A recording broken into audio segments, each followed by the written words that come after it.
هنقول لقد كان عاما مليئا بأزمات شيرين وتصرفات شيرين وردود فعل حسام حبيب اللي جابت للجمهور جلطة.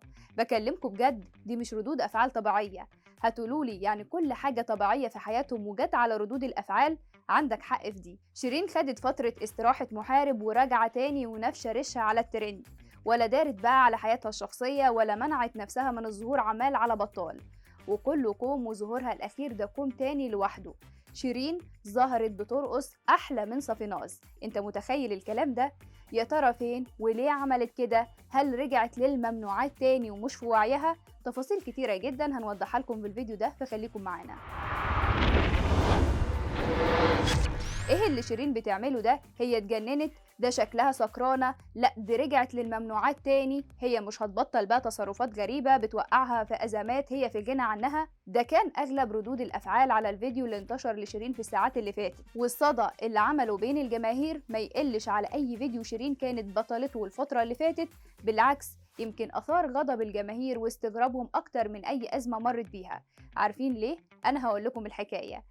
شيرين واحدة واحدة بتحاول ترجع للظهور بين الجمهور وتبقى وسطهم زي زمان وتنسى اللي فات. الحقيقة إن الناس بتنسى فعلا، بس شيرين ما عندهاش فن اختيار طريقة الرجوع للساحة من تاني ولا الدخلة المناسبة لجمهورها، وفاكرة إنها لما تطلع بعبالها كده وعلى طبيعتها الأوفر دي اللي كلنا كنا شايفينها عفوية كده بتكسب الجمهور وبترجع لمكانتها تاني في قلوبهم. شيرين حبت تقضي الكريسماس في لبنان هي وحسام، وهو يرفهوا على نفسهم شوية من اللي شافوه طول السنة.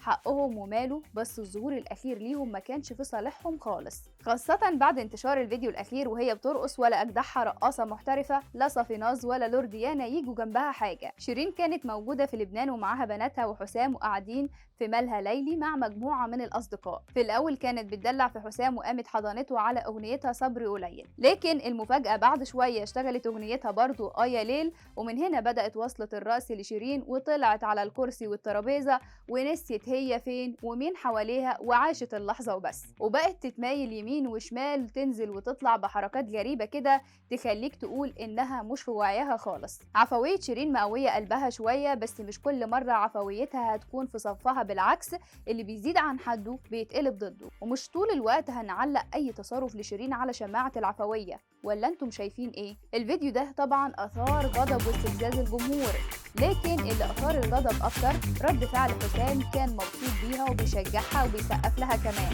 وطبعا رد فعل الجمهور كان تقيل شويه، ومفيش داعي نقول قالوا ايه على السوشيال ميديا. الاغرب بقى وجود بناتها في مكان زي ده، والجو العام كله مش مناسب لبنات في سنهم. انتوا كبار، قلنا ماشي براحتكم، لكن بناتك ليه يا شيرين تخليهم معاكي في اماكن زي دي؟ بس هم شافوا كتير الفترة اللي فاتت وعانوا كمان من أزمات أمهم ما جاش على مروحهم الملهى الليلي. شيرين عندها حفلة في الكويت يوم 12 يناير اللي جاي، وحطت كمان شروط لحفلتها. طيب هل هيكون في شروط لشيرين هي كمان على المسرح، ولا عفويتها هتبقى سيد الموقف برضو؟ وهل تتوقعوا تصرفات غريبة في الحفلة، ولا ممكن تهدي الموضوع شوية وتاخد بالها؟ ورأيكم ايه في ظهورها الأخير وهي بترقص على الترابيزة كده؟